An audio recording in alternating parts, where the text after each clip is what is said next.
harus kita khawatirkan. Imam Ali bin Muhammad al-Habsyi bilang, orang sekarang yang dia takut kalau dolar naik, takut kalau ekonomi turun, takut kalau dirumahkan, takut kalau minyak naik, takut kalau harga BBM naik dan lain sebagainya.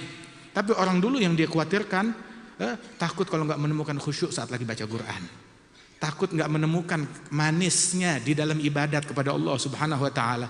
Itu ketakutan orang dulu. Masya Allah. Karena itu, ini hal-hal yang batin semacam ini, intisari dari segala itu yang harus kita prioritaskan, bukan cuma sekedar kulitnya doang. Karena Al-Habib Ali juga beliau mengatakan di dalam syair dan ucapan dan hikmah yang beliau sampaikan tersebut, bahwasanya orang sekarang itu mereka dhayya'u sirat arbab sifatin nafais gomhum bahjatul alam wa unsul majalis kan waqti bihim na'im wa safi wa anis. Orang sekarang menelantarkan akhlaknya para wali-wali wassalihin, akhlaknya para pewaris Rasulullah SAW, menelantarkan akhlak mereka, menelantarkan perangai mereka, menelantarkan kebersihan hati mereka, menelantarkan istiqamah yang dicontohkan oleh mereka, orang-orang yang mulia tersebut. Kita bilang, oh saya cinta, saya bela, saya dukung, saya ikut, tapi kita nggak ngikut jalan mereka dengan benar, dengan sebenar-benarnya. Ayo kita ikuti, kita teladani jalan mereka dengan sebenar-benarnya. Sayyidina Yusuf ketika beliau mengatakan tentang leluhurnya, berbangga dengan leluhurnya, beliau mengedepankan sebuah kalimat, apa? Wattaba'tu millata abai Ibrahim wa Ishaq wa Ya'qub. Saya ikut jalan para leluhurku, jalannya Ibrahim, jalannya Ishak, jalannya Ya'qub, jalannya Ismail. Saya ikut jalannya mereka. Tapi sebelum dia menyebutkan ayahku, kakekku Ibrahim, Ishak, Ya'qub, sebelum dia sebut itu, dia bilang ittaba'tu, saya ngikut, saya meneladani. Sekarang kita cuma bilang abai, kakekku, tetapi ikutnya enggak. Kita ilmunya kita bukan jauh dari ilmunya mereka. Ibadatnya kita jauh dari ibadatnya mereka. Akhlaknya kita jauh dari akhlaknya mereka. Karena Al-Habib Muhsin bin Ali beliau mengatakan, man fatahul kitab fala yafutuhul mihrab wa man fatahul mihrab fala tafutuhul adab. Orang kalau udah gagal dalam kitab, dalam keilmuan, jangan gagal di dalam mihrab, dalam peribadatan. Kalau sudah gagal juga dalam peribadatan, jangan gagal di dalam adab, di dalam akhlak mereka, di dalam meneladani mereka dengan sebenar-benarnya peneladanan. Dulu mereka orang-orang saleh, para wali-wali wassalihin, pewaris Nabi Muhammad sallallahu alaihi wasallam. Begitu itu zaman menjadi indah dengan keberadaan mereka. Kan waqti bihim na'im wa safi wa anis. Nikmat, suci, bersih, enggak ada dengki, enggak ada benci. Tentram hidup di zamannya mereka, di masanya mereka. Sampai itu orang-orang bilang, kita nggak berasa kalau kita hidup di dunia, melainkan setelah wafatnya Imam Ali bin Muhammad al-Habsyi. Begitu meninggal Habib Ali bin Muhammad, baru kita berasa, oh ternyata kita di dunia. Kata Sayyidina Anas bin Malik, beliau mengatakan, lamma mata Rasulullah sallallahu alaihi wasallam azlama minha kullu syai'. Ketika Rasulullah wafat, maka segala sesuatu yang ada di Madinah ini rasanya gelap gulita. Kata Sayyidina Anas bin Malik radhiyallahu anhu wa ardaahu. Nah dulu dengan keberadaan salihin, merasa baik, merasa tentram. Alhamdulillah negeri ini, kota Malang, Jawa Timur, bumi Indonesia dipenuhi dengan orang-orang soleh, dipenuhi dengan orang-orang yang mulia, yang agung di sisi Allah Subhanahu Wa Taala. Berkat mereka alhamdulillah kita baik-baik saja. Nah tinggal kita ikutin jalan mereka agar kita menjadi tambah baik, agar kita menjadi tambah sehat, agar keadaan kita menjadi tambah stabil dalam segala hal. Sebab tidaklah terjadi kebocoran di dalam perkara duniawi kita, apapun itu, mau itu perkara ekonomi, perkara kesehatan, perkara politik, perkara keamanan. Tidak terjadi kebocoran di dalam perkara duniawi kita, melainkan dikarenakan didahului sebelumnya sesuai dengan kebocoran yang terjadi di dalam perkara agama kita, dalam akhlak kita, dalam istiqamah kita. Ketika terjadi kebocoran dalam rezeki kita berkurang, introspeksi. Mungkin kita kurang dalam salat jamaah, mungkin kita kurang dalam qiyamul lail, mungkin ada kalimat-kalimat yang tidak baik yang keluar dari mulut kita. Al bala muwakkalun bil mantiq.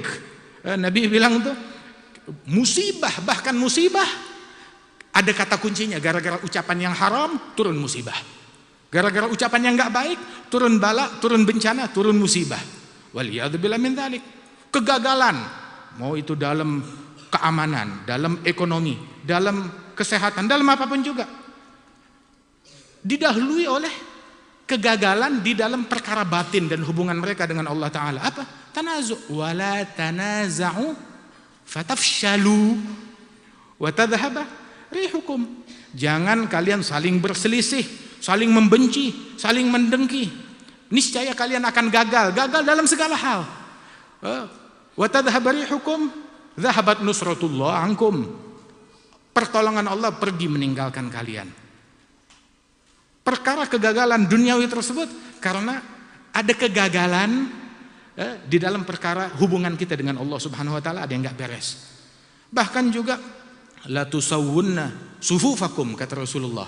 Hendaknya kalian luruskan shaf kalian. Luruskan shaf hukumnya sunnah. Tapi kalau kita tidak memperhatikan, melalaikan, menelantarkan sunnah tersebut, akibatnya fatal. Apa akibatnya? Masalah cuma shaf diluruskan aja. Tetapi kalau kita abaikan hal tersebut, maka Allah Ta'ala akan timbulkan pertentangan di dalam hati kalian satu sama lain, saling bertentangan, saling bermusuhan, saling membenci.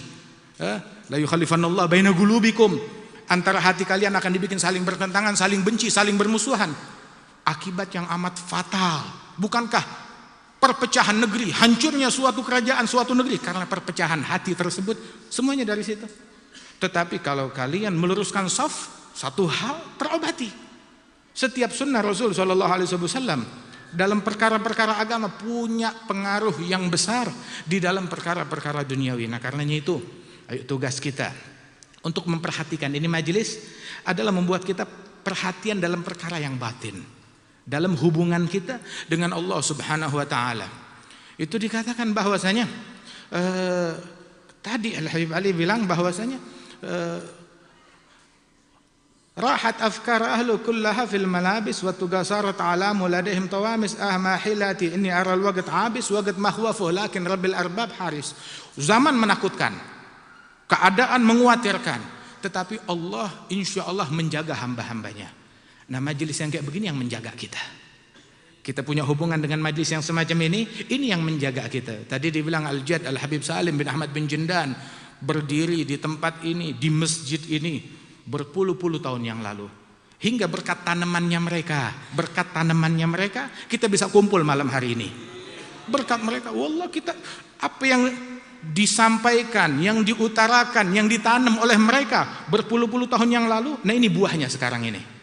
Dan ini pun juga kita jaga dengan sebaik-baiknya. Ini tanamannya Al-Habib Abdul Qadir bin Ahmad Belfaqih. Dengan ajaran dan dakwah beliau yang sukses di negeri ini, di tempat ini, menyebarkan kedamaian, alhamdulillah hingga bisa berdiri majelis yang semacam ini. Dan juga tanaman dari para masyayikhna seperti Al-Ustaz Abdullah bin Awad Abdun, ini tanamannya mereka juga, subhanallah. Dengan berkat mereka semua punya andil, semua taruh benih, semua turut nyiramin. Gak bisa kita mau nanam sendirian lah, banyak tangan di sini. Tangan yang penuh keberkahan sampai kepada tangannya Nabi Muhammad sallallahu alaihi wasallam. Hadal majlis jalsatul itsnain. Jalsatul itsnain itu siapa? Majlisnya siapa? Majlisnya Al Habib Umar bin Muhammad bin Salim bin Hafidh yang ditaksis puluhan tahun yang lalu, lebih dari hampir sekitar 30 tahun yang lalu ditaksis majlis tersebut. Alhamdulillah ini cabangnya. Ini cabangnya. Pancurannya dari Tarim Hadramaut. Bersambung. Wal Habib Ali bin Muhammad Al-Habsyi juga punya majelis. Majelisnya juga setiap hari Senin juga saling bersambung. Ini majelis bersambung sampai kepada Nabi besar Muhammad sallallahu alaihi wa alihi wasallam. Ini tanamannya mereka. Dan hendaknya tanaman tersebut berbuah di dalam diri kita, dalam keluarga kita, dalam anak-anak kita. Sampai dikatakan oleh Syekhna Al-Habib Al-Habib Umar bin Muhammad bin Salim bin Hafidh, beliau menceritakan berapa tempat saya masuk pelosok pedalaman di Yaman sana, tahu-tahu saya ketemu orang bilang, ya Habib Umar, dulu Habib Muhammad Al-Haddar pernah datang ke sini dan ngajarkan sebuah sunnah. ngajarkan sebuah adab, ngajarkan sebuah amalan dari sunnahnya Rasulullah, sampai sekarang masih saya amalkan. Kata orang yang udah sepuh, yang tua di situ, sampai sekarang masih saya amalkan. Itu tanamannya mereka. Nah ini juga apa yang mau kita amalkan dari majelis yang semacam ini? Ayo sholat jamaah kita, tutup aurat yang benar kaum wanita kita, jaga batasan dengan yang bukan muhrim. Mudah-mudahan Allah Ta'ala berikan berkah kepada kita sekalian. Coba jalankan nih, sholat jamaah jangan tinggal. Kemudian juga bangun malam walau 15 menit sebelum subuh. Sholat duha walaupun 2 rakaat, witir walaupun 3 rakaat. Kemudian juga birrul walidain, jangan durhaka kepada orang tua, sambung silaturahmi, dekat dengan majelis yang semacam ini. Jalankan begitu, dalam kurun waktu beberapa bulan kamu akan lihat berubah keadaan kita. Berubah drastis keadaan kita, begitu baik masalah dunia maupun masalah akhirat, kita bakal menjadi pribadi yang berbeda. Insya Allah menjadi manusia yang lebih baik lagi di sisi Allah Subhanahu wa Ta'ala. Alhamdulillah, malam hari ini kita penuh keberuntungan, penuh keberkahan insya Allah. Di majelis yang mulia ini dihadiri oleh putra dari guru kami, akhina Al-Habib Salim bin Umar bin Muhammad bin Salim bin Hafidh Ibn Syekh Abi Bakar bin Salim. Alhamdulillah, nikmat dari Allah Subhanahu wa Ta'ala. Enggak ada yang sangka, tahu-tahu kita bisa ngumpul di sini. Insya Allah harapan kita di waktu-waktu yang mendatang, majlis yang semacam ini bisa dihadiri oleh Al-Habib Umar bin Muhammad bin Salim bin Hafidh. Insya Allah Allah Ta'ala berikan kesehatan kepada Al-Habib Umar, berikan kesehatan kepada Al-Habib Bagir, dan juga para guru-guru kita semuanya diberikan kesehatan dan keberkahan dari Allah Subhanahu wa Ta'ala. Amin ya rabbal alamin. Dan diangkat bala, diangkat musibah, diperbaiki keadaan kita, dijadikan kita keluar dari majlis ini dengan hati yang bersih, dengan fikiran yang bening. Insyaallah nabgha karamah biha tazku jami'ul uqul, nasluk ala sidq fi subl rijalil fuhul, subl tuqa wal hidayah la sabil al fudul. Ya Allah talabnak ya man la ismulkuh yazul. Sallallahu alaihi sayyidina Muhammad an-nabiy ummi wa ala alihi wasallam. Akhiru da'wana alhamdulillahi rabbil alamin wal afu minkum. Assalamu alaikum warahmatullahi wabarakatuh.